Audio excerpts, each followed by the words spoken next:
मित्रांनो, दररोजच्या कागदपत्रांच्या ढिगाऱ्यामुळे कंटाळलात का? आता खुश खबर आहे, कारण तुमचं वर्कलोड 50% कमी होणार आहे. अशीच महत्त्वाची माहिती सगळ्यात आधी हवी असेल तर लगेच सबस्क्राईब करा आणि चला सुरुवात करूया.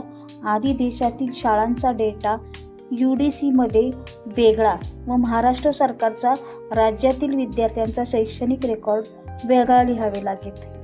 महाराष्ट्र सरकारने UDC आणि सरल या दोन्ही मोठ्या शैक्षणिक डेटा सिस्टीमचं एकत्रीकरण सुरू केलं आहे.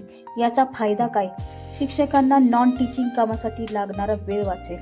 एकच डेटा सिस्टीम असल्यामुळे पुन्हा पुन्हा नोंदणी करण्याची गरज नाही.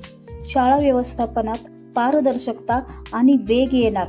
म्हणजेच शिक्षकांना आता जास्त वेळ विद्यार्थ्यांच्या शिक्षणाकडे लक्ष देण्यासाठी मिळेल. पेपरवर्क कमी होईल, टीचिंग जास्त होईल. मित्रांनो, हा बदल फक्त शिक्षकांसाठीच नाही तर विद्यार्थ्यांच्या भविष्यासाठीही महत्त्वाचा आहे.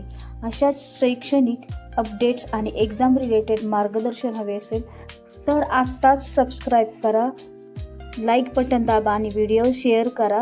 चला तर मग पुढच्या अपडेटमध्ये पुन्हा भेटूया.